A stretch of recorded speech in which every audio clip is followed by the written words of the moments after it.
name's Chanel, and I'm a recent master's graduate from Imperial College London, one of the best universities in all the world. And here I am with a young man who goes to the best university in all of the world, and he has been named one of the top and most outstanding black students in all of the UK, Kwabena. So, I hear you've been listed one of the top 150 students in all of the UK. That's pretty phenomenal. How did it come to happen? Like, how did that happen? So that's a good question. So a couple of months ago, I was approached by this really accomplished journalist who had a look at my profile on LinkedIn, and she also had a look at my other social medias as well. And she thought that I would be great to have in this year's edition of their Future Leaders magazine, which profiles 150 of the UK's most outstanding and most influential black students. So I had to fill in a form, and I had an interview with her as well. And it was last month when I found out that I was going to be included in this year's edition. Wow, that's really incredible, Kwabena. So, what does it mean to actually be one of the top 150 students in the UK? To me, it means a lot. Especially because I think it's a testament to just how far I've come and how far God has taken me, especially over the past 5 years. I come from a secondary school where not many people finished their GCSEs and then went on to further study. Rather, most people either left school or they didn't go to university or on to higher education. So I think this is a real opportunity for me to not only be a role model, but to show other people who come from the same background as myself that they are capable of achieving things and they are capable of making others around them proud. I'm sure there is a lot of people out there, especially students, that are really eager, like myself, to know what it's actually like to be an Oxford University student. What is that like? Can you tell us? Yeah, so I think what I'll say first and foremost is that it is very challenging. I think the fact that Oxford is one of the world's top universities means that it's not easy to get into, first of all, and it's also not easy to be at. I found that when I had gotten in and then actually went for my first year, I faced a lot of challenges. So I'm from a working class background, and getting to Oxford was a huge culture shock because I was alongside people the same age as me who had had every single privilege. And I was having classes with professors who have literally read every single book known to man. So I think it was very challenging because I was very out of my depth. I'd come from a place where, I was overachieving in school. I was like one of the top students in my class. Now I've gone to a place where everyone else is also a high achiever. And therefore, I had a lot of imposter syndrome to begin with. But I think over time, I started to come more and more into myself and I started to get a lot more involved within life at Oxford. I actually have a TikTok account where I basically showcase my life at Oxford, what I get up to. And I've also been giving out application advice as well for those who might want to apply in the future. When I was listening, I was like, there's a massive culture shock for you. So you're already a minority, right? And I heard that you are also a devout Christian. So what is it like in your experience also being one of the minority, being a Christian at Oxford University? Like, what is that like for you as well? Yeah, I think compared to being like a university student elsewhere, it is a lot more challenging because of the fact that everyone is so intellectual. And I think what it did for me is it instilled me with the conviction that whenever you, let's say, share your faith with someone, you have to really be sure you believe in what you're saying because they're going to question you on it. Right. And as well as that, I think that when it comes to us having Bible talk, so we have a Bible talk in Oxford, when it comes to us deciding, what to name our events, in the past we have received a lot of backlash, not just from university students, but also from the locals. But I'm glad that we went through that in a way because what I keep being told is that every single person in the church who has been to Oxford didn't fall away, but came back stronger, actually. And so I think, thinking back to 2020, when we just come out of the lockdown and when I started at university, I still dealt a lot with anxiety and feeling I wasn't good enough. But I think just this year alone, with so many good things happening, something great that I got to do this year was I actually got to meet King Charles whilst he was the prince. Wow. That was really, really amazing. And I didn't think that I was ever going to be able to do something like that. So I think it is a real privilege to be at Oxford, especially as a Christian, because they always say that, people who come from this university go on to do great things. And as for myself, something that I hope I'll be able to achieve is something that will one day, really glorify God in a way that's never been done before. Thank you for sharing that, Kwabena. That's very special. That's very special.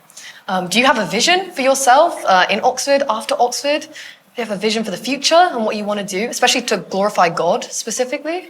I try to caution myself from thinking too far ahead, just because in the past I have gotten very overwhelmed. I think in terms of immediately after Oxford, I personally want to go into corporate law and I'd like to be a lawyer. Wow. But seeing as this is my final year in Oxford before I graduate, something I really would like to see is somebody in our Bible talk being baptized. So I know the four of us, so myself, Jonathan, Ellie and Coral, we're all working really hard to make sure that happens. And I genuinely believe that before I leave, that maybe we'll have another Oxford student in the church. So, Kwabena, how important would you say your faith is to you? I think to me, my faith is something that is incredibly important, and it's always been incredibly important. I think my relationship with faith has changed a lot, especially in the 2 or so years since I got baptized. So for context, I grew up in a Pentecostal background. So I was baptized in the Church of England, but I never went. I'd gone to a Church of England school, but I was mostly attending Pentecostal services. And I learned a lot of things there that were very damaging, I think, in relation to how I see God. I think since being a disciple and studying the Bible, that was my first ever opportunity to see God and see Christianity for what it actually is and not what people have made it to be over the years. Yeah. I think taking that myself and bringing that back to my community, to my physical family, it's been a real challenge because I've seen just firsthand how, I guess, for lack of a better word, worldly the world is. Right. I think before I got to a point where I started seeking God for myself, I pretty much just thought everyone was Christian. Right. But now I see that that's really not the case, and it's really up to those who God is seeking to change that. And that means we've got to have, Christians in high places. So not just Oxford University, but also, the British Parliament, the royal family, etc. Right. And I think right now we're at a place where the kingdom is really in its infancy. Right now, we're not at a place where we see this, but I know in the future it's going to happen. And I think I would love to have the faith one day to be able to contribute to that. I think right now, I'm still trying to work things out and take things one step at a time and make sure that I hold on to my relationship with God no matter what. Yeah. I think one verse that has comforted me a lot is a verse that says, although my heart and my flesh may fail, God will be my portion forever. And it reminds me that no matter how much I messed up, because even at Oxford, I've messed up. I've done things that I've done things that personally I question.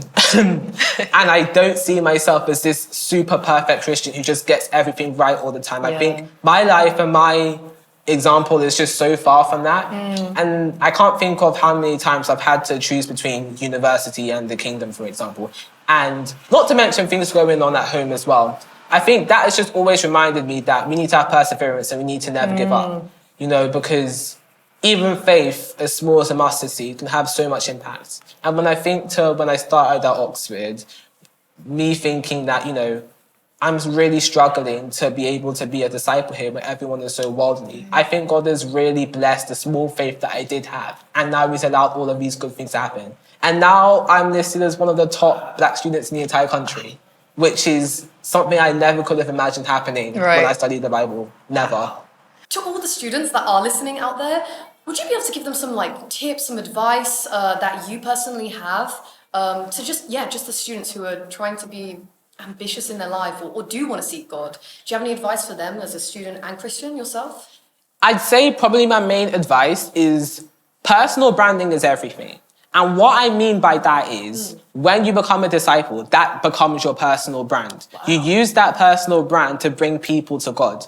So I think I'm a very big example of this, because something that I was very afraid of when I got baptized was losing my worldly identity. But now I realize that that was never what God intended. God isn't someone who takes away, rather he adds to all the good qualities you have. And if you're a student who's, let's say, studying for exams to get into university, I think that too often we can trust in our own ability alone to get there. But in my case, the pandemic happened and I wasn't even able to prove that I was smart enough to get in. So it really took me developing faith in order to say, hey, God has allowed me to get in here, and I wasn't even good enough. I think there's something in the Bible that talks about how God elevates the foolish and shames the wise so that no one may boast before him. I think this is exactly that. So I think if you are a student, yes, work hard, dream big as well, because we have a God who believes in dreams. But at the same time, you've got to remember that God comes before all of this, because just as God can give it to you, he can very easily take it away as well. So that's what I would say. Over 50 million students in the world, and you're ranked one of the best. That's pretty incredible, Kwabena. To all students and inspiring students right now, get to know and connect with one of the best, Kwabena, down at the London International Christian Church.